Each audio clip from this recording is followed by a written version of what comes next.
Astro sign channel வாயிலாக உலகெங்கும் வாழ்ந்து கொண்டிருக்கும் சகோதர சகோதரிகளுக்கு அன்பார்ந்த வணக்கங்கள் மற்றும் வாழ்த்துக்கள். இன்றைய பதிவு 4 கிரகங்கள் சேர்க்கை, அதாவது 4 கிரகங்கள் இணைந்து மகர மனையில, அதாவது கால சக்கரத்தினுடைய 10வது வீடான மகரத்தில் இணைகிறது இந்த ஜனவரி மாதத்தில். அப்போ இந்த 4 கிரகங்கள் இணையும் போது ஏற்படக்கூடிய பலன்கள், மாற்றங்கள், திருப்பங்கள், யோகங்கள், அதிர்ஷ்டங்கள் என்பதை டீட்டெயிலாக நம்ம 12 ராசிகளுக்கும் பார்க்க போகிறோம். அதற்கு முன்னால் நம்முடைய சேனலை நீங்கள் ஃபர்ஸ்ட் டைம் பார்ப்பவர்கள் என்றால் மறக்காம சப்ஸ்கிரைப் பண்ணிக்கிங்க. கன்னி ராசி அன்பர்களே, 4 கிரகங்கள் சேர்க்கை, அதாவது காலச்சக்கரத்தினுடைய 10வது வீடான மகரத்தில், அதாவது உங்கள் ராசிக்கு 5ஆம் இடம் என்று சொல்லக்கூடிய பூர்வ புண்ணிய ஸ்தானத்தில் 4 கிரகங்கள் இணைவு.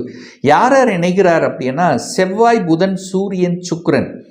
இதில் சுக்கிர பகவான் பார்த்தீங்கன்னா உங்கள் ராசிக்கு 2ஆம் அதிபதி, பாக்யாதிபதியாக இருக்கக்கூடிய சுக்கிர பகவான் 5ஆம் இடத்துல ஜனவரி மாதம் 11ஆம் இடத்துல போய் அமருது. சூரிய பகவான் 12க்குரியவன் 5ஆம் இடத்துல போய் அமர்றார். எப்போ? ஜனவரி மாதம் 15ஆம் தேதி. அதே போல ஜனவரி மாதம் 16ஆம் தேதி செவ்வாய் பகவான் உச்சமாக 5ஆம் இடத்துல போய் அமருது. உங்கள் ராசிநாதன் ஆக இருக்கக்கூடிய புதன் பகவான் ஜனவரி மாதம் 17ஆம் தேதி 5ஆம் இடத்துல போய் அமருது. ஸோ இந்த 4 கிரகங்கள் அந்த 5ஆம் இடத்துல இணையும் போது ஏற்படக்கூடிய பலன்களை தான் பார்க்கும் பொழுது, ராசிநாதன் 5ல் இருக்கிறது சூப்பரான ஒரு அமைப்பு. அதாவது 5ஆம் இடம் என்பது யோகத்தை தரக்கூடிய, அதிர்ஷ்டத்தை தரக்கூடிய அந்த இடத்தில் சுக்கிரன் இணைகிறார், பாக்யாதிபதி இணைகிறது, 9ஆம் அதிபதி 10ஆம் அதிபதி இணைகிறது. அப்போ யாரை இணைஞ்சிருக்கா? சுக்கிரனும் புதனும் அங்கே இணைஞ்சிருக்கு. அப்போ உங்க ராசி அதிபதி 2ஆம் அதிபதி இணைஞ்சிருக்கு. அப்போ 9, 10 இணையும் போது அங்கே தர்ம கர்மாதிபதி யோகம் ஏற்படுகிறது. அப்போ ஒரு நல்ல பாக்கியத்தை கொடுக்கக்கூடிய அமைப்பு இந்த காலகட்டம் கன்னிராசி என்பர்களுக்கு சூப்பராக இருக்க போகுதுன்னு சொல்லலாம். அப்போ ஒரு நல்ல பாக்கியத்தை தர காத்து கொண்டிருக்கிறது. என்ன பாக்கியம் சார்? தொழிலில் அபிவிருத்தி. 9, 10 இணைகிறது. தொழிலில் ஒரு நல்ல லாபம் கிடைக்கும். அந்த லாபத்தின் மூலமாக சமூகத்தில் ஏதாவது ஒரு நற்பலனை செய்து ஒரு பாக்கியம் அனுபவிக்கணும் அப்படிங்கிற அந்த துடிப்பு இருக்கும். நிறைய கன்னிராசி என்பவர்களுக்கு பார்த்தீங்கன்னா ஏதாவது ஒன்று பண்ணணுமப்பா, ஏதாவது ஒரு பேர் எடுக்கணுமப்பா, ஒரு நல்ல விஷயங்கள் சமுதாயத்தில் ஏதாவது செய்யணும் அப்படிங்கிற அந்த உந்துதல் அப்படிங்கிறது கண்டிப்பாக இருக்கும். இப்போ அதை பற்றியான சிந்தனை உங்கள் மனதில் நிச்சயமாக எழும். பணத்தை பற்றிய எந்த கவலையும் உங்களுக்கு இருக்காது.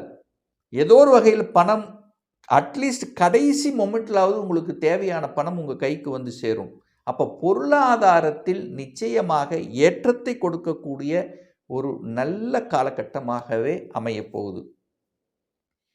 5ஆம் இடம் என்பது தெய்வ அனுகூலங்கள் மிக்க, உங்கள் குலதெய்வத்தினுடைய ஆசீர்வாதத்துடன் சிறப்பு பெறக்கூடிய அமைப்பு. 5, 9 கனெக்ட் ஆகுதே. அப்போ என்ன அர்த்தம்? குழந்தைகள் பாக்கியம், குழந்தை நலனை பற்றிய சிந்தனை ஓட்டங்கள் அதிகமாக இருக்கும். குழந்தை செட்டில் ஆக்கணும், குழந்தைகளை படிக்க வைக்கணும், அங்கே படிக்க வைக்கணும், அவங்கள வேலைக்கு போக வைக்கணும். குழந்தைகளினுடைய எதிர்காலத்தை பற்றிய சிந்தனைகள் இப்போ உங்கள் மனசில் அதிகமாக இருக்கும். அவங்கள என்ன பண்ண போகிறோம், எப்படி இருக்க போகிறோம், எப்படி பண்ண போகிறோம். ஸோ இந்த மாதிரி குழந்தைகளை பற்றிய அந்த எண்ண ஓட்டங்கள் அதிகமாக பிரதிபலிக்கக்கூடிய ஒரு காலகட்டமாக அமையும். பாசிட்டிவ், நெகட்டிவ் ரெண்டையும் திங்க் பண்ணுவீங்க. குழந்தை என்ன ஓட்டங்கள் உங்கள் மனசில் கண்டிப்பாக ஓடும். ஏன்னா அந்த இடத்துல 8ஆம் அதிபதியும் இங்கே இருக்கார், செவ்வாயும் இங்கே இருக்கார்.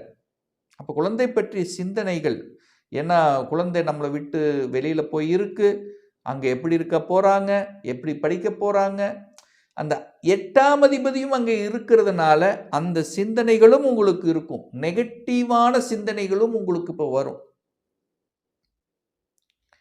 அப்போ இந்த காலகட்டம் அந்த 3ஆம் அதிபதி 5ல் இருக்கும்போது முயற்சிகள் பலிதமாகும். சூப்பராக இருக்கும். முயற்சி ஸ்தானாதிபதி உச்சமா இருக்கார். அப்போ அங்க செவ்வாயும் சூரியனும் இணைவு, இது 2 உஷ்ண கிரகங்கள் அங்க இணைது. இதுதான் ஒரு நெகட்டிவ். ஏன்னா செவ்வாய்ங்கிறது 8ஆம் அதிபதி, அட்டமாதிபதி. சூரியனுங்கிறது 12க்குரியவன். 8 12 அங்க இணைகிறது. அப்ப என்ன அர்த்தம்? நெகட்டிவ், இந்த கோபம் ஆக்ரோஷம் கூடாது. இதுதான் பலகீனம் அப்படின்னு எடுத்துக்கிட்டா, கோபக்காரக கிரகமான செவ்வாய் உங்களுக்கு ஆகாதவன் உச்சமாக இருக்கிறார், உச்ச பலத்தோட இருக்கிறார், சூரியனோட இருக்கு. கோபம் வரும், கோபத்தால் விளைவுகள். யோசிக்காமல் எதையாவது செய்துவிட்டு பின்னர் யோசிக்கக்கூடிய தன்மை, அவசரப்பட்டு முடிவெடுத்து விட்டு பின்னர் யோசிக்கக்கூடிய தன்மை. ஸோ இந்த இடத்தில் மட்டும் கன்னிராசி என்பர்கள் கொஞ்சம் எச்சரிக்கை. டக்குன்னு முடிவெடுக்கக்கூடாது, டக்குன்னு கோபப்படக்கூடாது. அது பெரிய விளைவுகளை ஏற்படுத்திவிடும். ஸோ இது மட்டும் கவனத்தில் எடுத்துக்கொள்ள வேண்டும். குடும்பமாக இருந்தாலும் சரி, தொழிலாக இருந்தாலும் சரி, வேலையிலாக இருந்தாலும் சரி, நிதான போக்கை கடைபிடிக்கணுங்கிறத மைண்டில் வச்சுக்கோங்க. 9 10 சேரும்போது தொழில் மாற்றம், உத்தியோக மாற்றம், ஊர் மாற்றம், இடமாற்றம், இந்த மாதிரி நல்ல மாற்றங்களை சேர்த்து கொடுக்கக்கூடிய அமைப்புகள் உண்டு.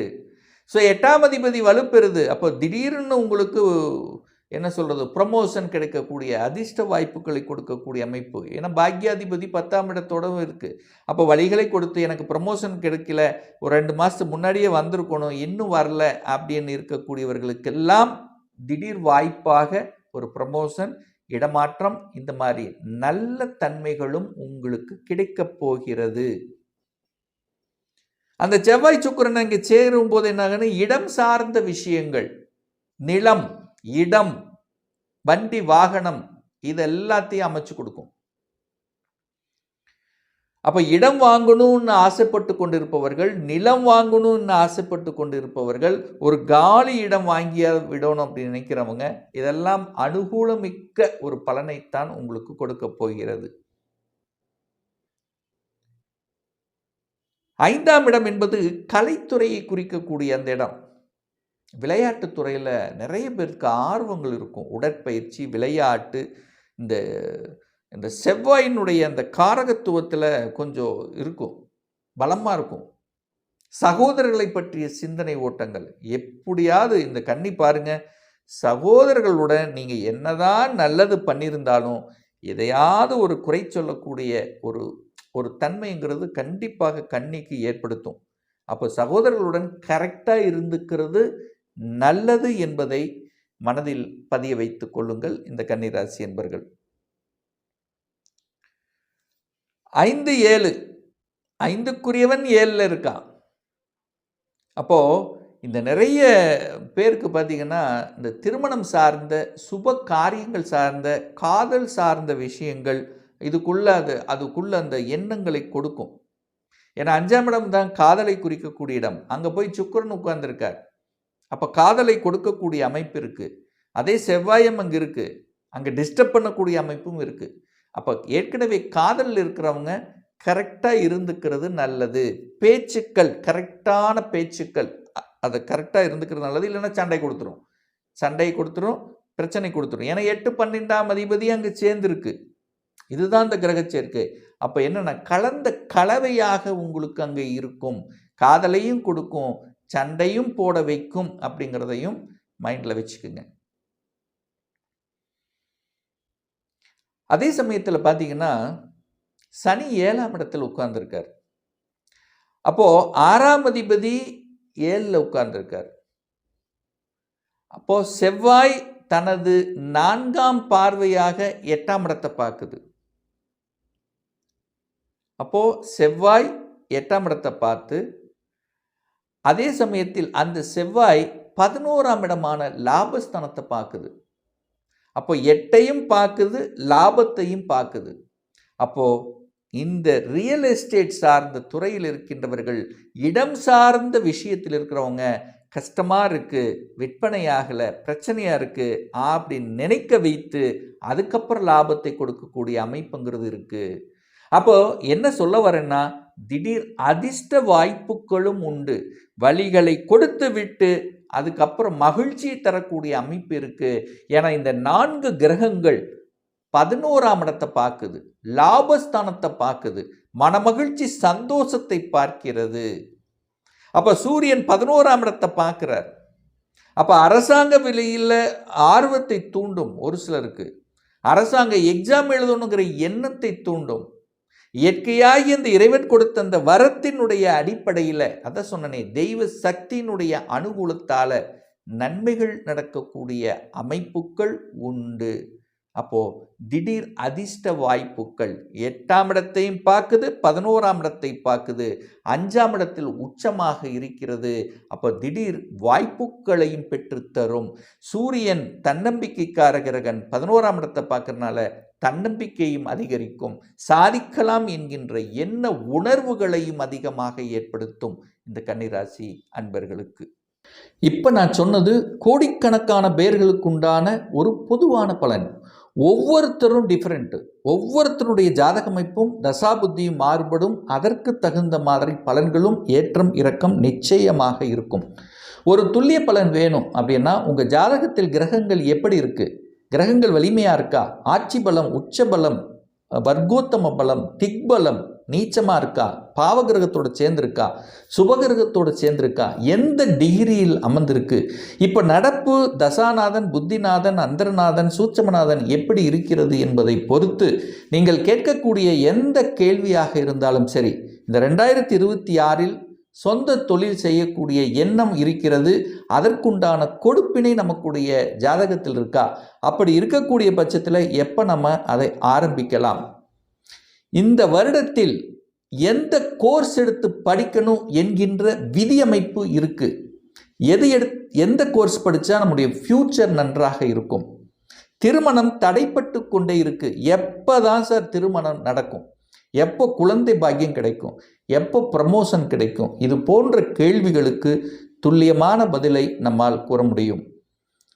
ஒரு பர்சனல் கன்சல்டேஷன் எடுத்துக்கணும், ஒரு சுய ஜாதகம் பார்க்கணும் என்று விருப்பப்படக்கூடிய அன்பர்கள் டிஸ்பிளே தெரியக்கூடிய நம்பருக்கு வாட்ஸ்அப் மூலியமாகவோ, ஃபோன் கால் மூலியமாகவோ, நேரடியாகவோ அல்லது ஆன்லைன் மூலமாகவோ கன்சல்டேஷன் எடுத்துக்கலாம்.